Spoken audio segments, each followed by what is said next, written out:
ಚಿನ್ನ ಅಡಮಾನ ಇಟ್ಟ ಗ್ರಾಹಕರಿಗೆ ಮೋಸ ಪ್ರಕರಣ ಮೂರನೇ ದಿನವೂ ಮುಂದುವರೆದಿದೆ ಗಲಾಟೆ. ಬ್ಯಾಂಕ್ ಮುಂದೆ ನಿಂತು ಗ್ರಾಹಕರು ಆಕ್ರೋಶವನ್ನು ಹೊರಹಾಕಿದ್ದಾರೆ.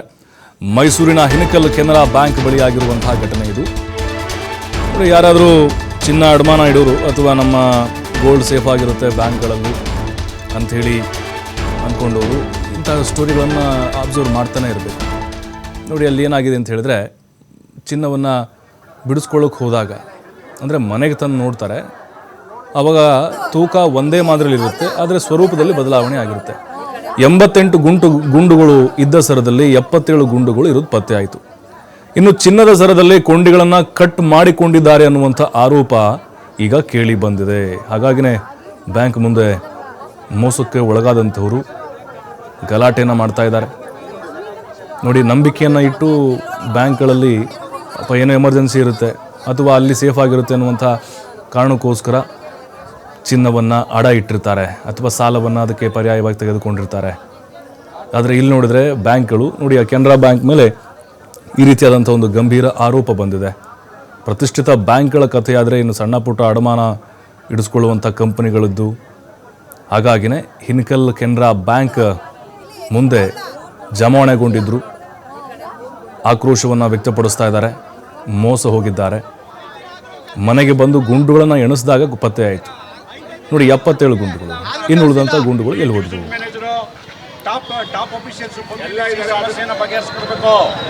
ಚಿನ್ನ ತರಕ್ಕೆ ಒಳಗಡೆ ಅವನು ಬ್ಯಾಂಕ್ಗೆ ಹೋಗಿ ಒಳಗಡೆ ಆ ಲಾಕರಲ್ಲಿ ಹೋಗಿ ಚಿನ್ನ ತತ್ತಿದ.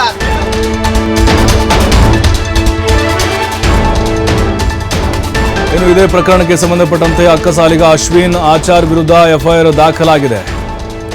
ಮೈಸೂರಿನ ವಿಜಯನಗರ ಪೊಲೀಸ್ ಠಾಣೆಯಲ್ಲಿ ಎಫ್ಐಆರ್ ಆಗಿದೆ. ಅಕ್ಕಸಾಲಿಗನ ಮೇಲೆ ಈಗ ಎಫ್ಐಆರ್ ಆಗಿದೆ ಮೈಸೂರಿನ ವಿಜಯನಗರ ಪೊಲೀಸ್ ಠಾಣೆಯಲ್ಲಿ. ಅಂದರೆ ಇವನ್ ಕೈವಾಡ ಅಂತಿದ್ದು ಬ್ಯಾಂಕ್ನವ್ರು ಇವನ ಮೇಲೆ ಹಾಕ್ತಾ ಇದ್ದಾರೋ ಅಥವಾ ಇವನೇ ಇಲ್ಲಿ ಏನಾದರೂ ಆ ಗುಂಡುಗಳನ್ನ ತೆಗೆದುಕೊಂಡಿದ್ದಾನೋ, ಅವನೇ ಮೋಸ ಮಾಡಿದ್ದಾನೋ, ಅಥವಾ ಇವನ ಮೇಲೆ ಏನಾದರೂ ಷಡ್ಯಂತ್ರವನ್ನು ಮಾಡ್ತಾ ಇದ್ದಾರೋ, ಇದೀಗ ತನಿಖೆ ಆಗಬೇಕು ಅಷ್ಟೇ. ವಿಜಯನಗರ ಪೊಲೀಸ್ ಠಾಣೆಯಲ್ಲಿ ಎಫ್ಐಆರ್ ಆಗಿದೆ. ಬ್ಯಾಂಕ್ನವರು ಸಿಬ್ಬಂದಿಗಳು ಅದೆಲ್ಲವನ್ನೂ ಕೂಡ ಗಮನಿಸಬೇಕಾಗಿತ್ತು. ಅಕ್ಕಸಾಲಿಗ ಏನು ಮಾಡಿಕೊಡ್ತಾನೋ ಅದೇ ಫೈನಲ್. ಹಾಗಾದರೆ ನಂಬಿಕಸ್ತ ಅಂತ ಹೇಳಿ ನಂಬಿದ್ರು ಅವನ್ನ ಅಕ್ಕಸಾಲಿಗನ್ನು, ಆದರೆ ಅವನೇ ಈ ರೀತಿ ಮಾಡಿದ್ದಾನೆ ಅನ್ನುವಂಥ ಆರೋಪ ಕೇಳಿ ಬಂದಿದೆ ಈಗ.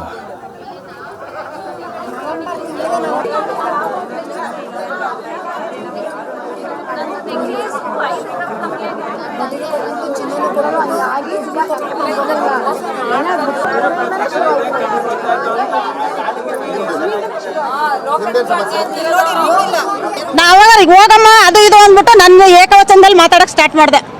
ಆಗ ಬ್ಯಾಂಕ್ ನಿಂದಲ್ಲ ಕಣಪ್ಪ, ಇದು ಸಾರ್ವಜನಿಕರದು ಅಂತ ನಾನು ಮಾತಾಡಿದ್ದೀನಿ.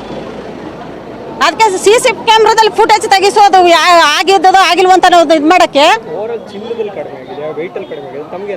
ಚಿನ್ನದಲ್ಲೇ ಕಡಿಮೆ ಆಗೈತೆ, ಇದು ಕಟ್ಟಾಗೈತೆ. ನಾನು ದಾರ ಕಟ್ಟಿದೆ, ಆ ಕಡೆಗೆ ಈ ಕಡೆಗೆ ದಾರ ಕಟ್ಟಿದೆ, ಅವು ಎರಡು ಸೇರಿಸಿ ಅದನ್ನೇ ಕಟ್ ಮಾಡಾಕ್ಬಿಟ್ಟವನೆ. ಮತ್ತೆ ಇನ್ನೊಂದು 18 ಗ್ರಾಮ್ ನೆಕ್ಲೇಸಲ್ಲಿ ಅದು ಚಿನ್ನ ಇದು ಹಿಂದ್ಗಡೆ ಕಟ್ ಮಾಡ್ಕೊಂಡವನೆ. ನನಗೆ ಆಯ್ತಾನೆ ಇಲ್ಲ, ಇಲ್ಲಿಗೆ ಬತ್ತಿದ್ದು ಇಲ್ಲಿಗೂ ಇದು ಇಲ್ಲಿ ಕತ್ತಿಗೆ ಆಯ್ತಾನೆ ಇಲ್ಲ. ಹಂಗೆ ಎಲ್ಲ ಸುಮಾರು ಚಿನ್ನ ಹೋಗೈತೆ. ನಾವು ಬಿಡಿಸ್ಕೊಂಡು ಬೇರೆ ಬ್ಯಾಂಕಲ್ಲಿ ಇಟ್ಬಿಟ್ಟಿದೀವಿ. ಈಗ ಕಂಪ್ಲೇಂಟ್ ಮಾಡಿರೋದು ನಾವು 2019ರಲ್ಲಿ ಕಂಪ್ಲೇಂಟ್ ಮಾಡಿದ್ದೀವಿ. ಏನೂ ಆಕ್ಷನ್ ತಗೊಂಡಿಲ್ಲ. ಇಮೇಲ್ ಎಲ್ಲ ಕೊಟ್ಟಿದ್ದೀವಿ ಬ್ಯಾಂಕಲ್ಲಿ ಸಿಬ್ಬಂದಿಯವರೆಲ್ಲ. ನಾವಾಗ ಹೋಗಮ್ಮ ಅದು ಇದು ಅಂದ್ಬಿಟ್ಟು ನನ್ನ ಏಕವಚನದಲ್ಲಿ ಮಾತಾಡಕ್ಕೆ ಸ್ಟಾರ್ಟ್ ಮಾಡಿದೆ. ಆಗ ಬ್ಯಾಂಕ್ ನಿಂದಲ್ಲ ಕಣಪ್ಪ, ಇದು ಸಾರ್ವಜನಿಕರದು ಅಂತ ನಾನು ಮಾತಾಡಿದ್ದೀನಿ.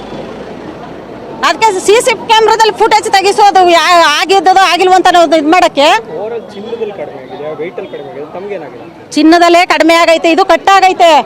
ನಾನು ದಾರ ಕಟ್ಟಿದೆ, ಆ ಕಡೆಗೆ ಈ ಕಡೆಗೆ ದಾರ ಕಟ್ಟಿದೆ, ಅವು ಎರಡು ಸೇರಿಸಿ ಅದನ್ನೇ ಕಟ್ ಮಾಡಾಕ್ಬಿಟ್ಟವನೆ. ಮತ್ತೆ ಇನ್ನೊಂದು 18 ಗ್ರಾಮ್ ನೆಕ್ಲೇಸಲ್ಲಿ ಅದು ಚಿನ್ನ ಇದು ಹಿಂದ್ಗಡೆ ಕಟ್ ಮಾಡ್ಕೊಂಡವನೆ. ನನಗೆ ಆಯ್ತಾನೆ ಇಲ್ಲ, ಇಲ್ಲಿಗೆ ಬತ್ತಿದ್ದು ಇಲ್ಲಿಗೂ ಇದು ಇಲ್ಲಿ ಕತ್ತಿಗೆ ಆಯ್ತಾನೆ ಇಲ್ಲ.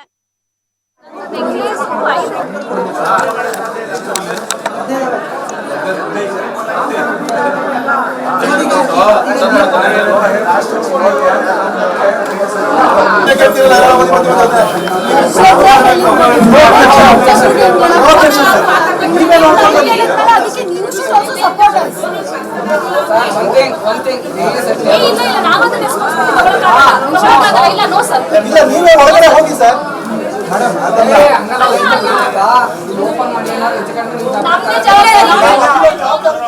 ಮತ್ತಷ್ಟು ಮಾಹಿತಿ ಪುನೀತ್ ನೀಡ್ತಾರೆ. ಪುನೀತ್, ಪ್ರತಿಷ್ಠಿತ ಬ್ಯಾಂಕ್ಗಳಲ್ಲಿ ಕಥೆಯಾದರೆ ಇನ್ನು ಸಾಮಾನ್ಯ ಕಂಪನಿಗಳದ್ದೇನು ಅನ್ನೋದು ಸಹಜವಾಗಿ ಪ್ರಶ್ನೆ. ನಮ್ಮ ಗೋಲ್ಡ್ ಸೇಫ್ ಆಗಿರುತ್ತೆ ಅನ್ನುವಂಥ ಕಾರಣಕ್ಕೋಸ್ಕರ ಸಹಜವಾಗಿಯೇ ಇತ್ತೀಚೆಗೆ ಗೋಲ್ಡ್ಗಳನ್ನು ಬ್ಯಾಂಕ್ಗಳಲ್ಲಿ ಇಡ್ತಾ ಇದ್ದಾರೆ. ಹಾಗಾಗಿ ಈ ಕೇಸು ಹೇಗೆ ಬಯಲಾಯಿತು? ಇಲ್ಲಿ ಅಕ್ಕಸಾಲಿನ ಪತ್ರ ಅಥವಾ ಸಿಬ್ಬಂದಿದ ಹೇಗೆ? ಇದನ್ನು ಕೂಡ ತಮ್ಮ ಕಷ್ಟಕಾಲಕ್ಕಾಗುತ್ತೆ ಅಂತ ಹೇಳಿ ಒಂದಷ್ಟು ಜನ ಚಿನ್ನಾಭರಣಗಳನ್ನ ಮಾಡ್ಕೊಂಡಿರ್ತಾರೆ. ಜೊತೆಗೆ ಖಾಸಗಿ ಫೈನಾನ್ಸ್ ಗಳು ಇರ್ಬೋದು ಅಥವಾ ಖಾಸಗಿ ಭಾಗಗಳಲ್ಲಿ ಅದನ್ನ ಅಡೆಯುವಂತಹ ಸಂದರ್ಭದಲ್ಲಿ ಮೋಸ ಆಗುವಂತಹ ಸಾಧ್ಯತೆ ಅಂತ ಹೇಳಿ ಅವರು ಈ ತರದ ಒಂದು ರಾಷ್ಟ್ರೀಕೃತ ಬ್ಯಾಂಕ್ಗಳು ಇರ್ಬೋದು ಇಲ್ಲಿ ಅಡೆ ಇರ್ತಕ್ಕಂಥ ಒಂದು ಕೆಲಸಕ್ಕೆ ಮುಂದಾಗಿರ್ತಾರೆ. ಆದ್ರೆ ಆ ತರದ ಒಂದು ಅಡವಿಟ್ಟಂತಹ ಚಿನ್ನದಲ್ಲೂ ಕೂಡ ಗ್ರಾಹಕರಿಗೆ ಮೋಸ ಆಗಿರ್ತಕ್ಕಂಥ ಒಂದು ಘಟನೆ ಈ ಒಂದು ಕೆನರಾ ಬ್ಯಾಂಕ್ ನಲ್ಲಿ ಆಗಿರ್ತಕ್ಕಂಥದ್ದು. ಹೀಗಾಗಿ ಅದರ ವಿರುದ್ಧ ತಿರುಗಿದಂತಹ ಗ್ರಾಹಕರು ಪ್ರತಿಭಟನೆ ಹಿಡಿಯುವಂತ ಒಂದು ಕೆಲಸವನ್ನು ಮಾಡಿದ್ರು. ಕಳೆದ 3 ದಿನಗಳಿಂದಲೂ ಕೂಡ ಅವರು ನಿರಂತರವಾಗಿ ಅಲ್ಲಿ ಪ್ರತಿಭಟನೆಯನ್ನ ಮಾಡ್ತಾ ಇದ್ದಾರೆ. ಬ್ಯಾಂಕಿಗೆ ಮುತ್ತಿಗೆ ಹಾಕ್ತಕ್ಕಂಥ ಒಂದು ಕೆಲಸವನ್ನು ಕೂಡ ಮಾಡಿದ್ರು. ಇನ್ನ ಈ ಅಡವಿಟ್ಟಂತಹ ಚಿನ್ನದಲ್ಲಿ ಚಿನ್ನವನ್ನ ಕಳ್ಳತನ ಮಾಡತಕ್ಕಂಥ ಒಂದು ಕೆಲಸವನ್ನ ಅಂದ್ರೆ ಅವರು ಅಡೆ ಇಟ್ಟಂತಹ ಸಂದರ್ಭದಲ್ಲಿ ಇದ್ದಂತಹ ಇನ್ನು 85 ಗ್ರಾಂ ಚಿನ್ನ ಏನಿರುತ್ತೆ ಉದಾಹರಣೆಗೆ, ಅದರಲ್ಲಿ ಸುಮಾರು 8 ಗ್ರಾಮುಗಳನ್ನ ಕಡಿಮೆ ಮಾಡತಕ್ಕಂಥ ಒಂದು ಕೆಲಸವನ್ನ ಮಾಡಿರ್ತಕ್ಕಂಥ ಒಂದು ಪ್ರಕರಣ ಬೆಳಕಿಗೆ ಬಂದಿತ್ತು. ಅದಕ್ಕೆ ಸಂಬಂಧಪಟ್ಟಂತೆ ಏನು ಈ ಗ್ರಾಹಕರೇನಿದ್ರು ದೂರನ್ನ ದಾಖಲಿಸ್ತಕ್ಕಂಥ ಒಂದು ಕೆಲಸವನ್ನು ಮಾಡಿದ್ರು. ಈಗ ಒಂದು ದೂರು ದಾಖಲಾಗಿದ್ದಂತಹ ಆಧಾರದ ಮೇಲೆ ಈಗ FIR ಕೂಡ ದಾಖಲಾಗಿರ್ತಕ್ಕಂಥದ್ದು. ಅದರಲ್ಲಿ ಮೊದಲಿಗೆ ಅಕ್ಕಸಾಲಿಗ ಅಶ್ವಿನ್ ಕುಮಾರ್ ಅಂತಕ್ಕಂಥ ಆ ವ್ಯಕ್ತಿ ಏನಿದ್ದಾನೆ, ಅಶ್ವಿನ್ ಆಚಾರ್ ಅಂತಕ್ಕಂಥದ್ದು, ಆತನ ಮೇಲೆ FIR ದಾಖಲಾಗಿರ್ತಕ್ಕಂಥ FIR ಈಗ ದಾಖಲಾಗಿರ್ತಕ್ಕಂಥದ್ದು. ಇನ್ನ ಬ್ಯಾಂಕ್ ನ ಪ್ರಾದೇಶಿಕ ವ್ಯವಸ್ಥಾಪಕ ಆಗಿರುವಂತಹ ರಾಜಶೇಖರ್ ಅವರ ಒಂದು ದೂರಿನ ಆಧಾರದ ಮೇಲೆ ಈ ಒಂದು FIR ಆಗಿರ್ತಕ್ಕಂಥದ್ದು. ಆದ್ರೆ ಗ್ರಾಹಕರು ಮಾಡತಕ್ಕಂಥ ಆರೋಪ ಏನಿದೆ, ಇಲ್ಲಿ ಏನು ಅಕ್ಕಸಾಲಿಗ ಮಾತ್ರ ಅಲ್ಲ, ಬದಲಿಗೆ ಇರ್ತಕ್ಕಂಥ ಅಧಿಕಾರಿಗಳು ಕೂಡ ಇದರಲ್ಲಿ ಇದ್ದಾರೆ. ಅದರ ಒಂದು ತನಿಖೆ ಆಗಬೇಕು, ಅಲ್ಲಿ ತಪ್ಪಿತಸ್ಥರ ಮೇಲೆ ಕ್ರಮ ಆಗಬೇಕು ಅಂತ ಈಗ ಒತ್ತಾಯವನ್ನು ಮಾಡಲಾಗ್ತಾ ಇರ್ತಕ್ಕಂಥದ್ದು. ಅದೇ ರೀತಿಯಲ್ಲಿ ಈಗ ಇಲ್ಲಿ ಪ್ರತಿಭಟನೆ ಈಗಾಗಲೇ ಮುಂದುವರೆದಿರ್ತಕ್ಕಂಥದ್ದು ಕಳೆದ 3 ದಿನಗಳಲ್ಲಿ ಕೂಡ. ಇನ್ನು ಈ ಒಂದು ಪ್ರಕರಣವನ್ನು ದಾಖಲಿಸಿಕೊಂಡಿರ್ತಕ್ಕಂಥ ವಿಜಯನಗರ ಪೊಲೀಸರು FIR ಅನ್ನು ದಾಖಲು ಮಾಡೋದ್ರ ಜೊತೆಗೆ ಉಳಿದಂತವರನ್ನು ಕೂಡ ವಿಚಾರಣೆಗೊಳಪಡಿಸುವಂತ ಒಂದು ಕೆಲಸವನ್ನ ಮಾಡಲಾಗ್ತಾ ಇರ್ತಕ್ಕಂಥದ್ದು. ಇನ್ನ ಅಕ್ಕಸಾಲಿಗ ಅಶ್ವಿನ್ ಆಚಾರ್ ಏನಿದ್ದಾರೆ, ಈಗ 2014ರಿಂದಲೂ ಕೂಡ ಕೆನರಾ ಬ್ಯಾಂಕ್ ನಲ್ಲಿ ಅಲ್ಲಿ ಅಕ್ಕಸಾಲಿಗನಾಗಿ ಕೆಲಸವನ್ನ ಮಾಡ್ತಾ ಇರತಕ್ಕಂಥದ್ದು. ಹೀಗಾಗಿ ಏನು ಇತ್ತೀಚೆಗೆ SP ಕಿರಣ್ ಅವರು ಇರ್ಬೋದು, ಜೊತೆಗೆ ಅಂತಕ್ಕಂಥ ಗ್ರಾಹಕರೇನಿದ್ರು ಅವರ ಒಂದು ಆ ಚಿನ್ನದಲ್ಲೂ ಕೂಡ ಈಗ ತೂಕದಲ್ಲಿ ಹೆಚ್ಚು ಕಮ್ಮಿ ಆಗಿರ್ತಕ್ಕಂಥ ಒಂದು ಹಿನ್ನೆಲೆಯಲ್ಲಿ ಈ ತರದ ಒಂದು ತನಿಖೆಗೆ ಈಗ ಒತ್ತಾಯವನ್ನು ಮಾಡಿದ್ದಾರೆ. ಸದ್ಯಕ್ಕೆ ಈಗ ಅಕ್ಕಸಾಲಿಗನ ಮೇಲೆ FIR ದಾಖಲಾಗಿದೆ. ಆದ್ರೆ ಆ ಬ್ಯಾಂಕ್ ನ ಅಧಿಕಾರಿಗಳು ಇದರಲ್ಲಿ ಶಾಮೀಲಾಗಿರ್ತಕ್ಕಂಥವ್ರು ಇದ್ದಾರೆ, ಅವ್ರ ಮೇಲೂ ಕೂಡ ಕ್ರಮ ಆಗ್ಬೇಕು, ತನಿಖೆ ಆಗ್ಬೇಕು ಅಂತ ಈಗ ಒತ್ತಾಯ ಇರತಕ್ಕಂಥದ್ದು. ಥ್ಯಾಂಕ್ ಯು ಪುನೀತ್ ಮಾಹಿತಿಗಾಗಿ.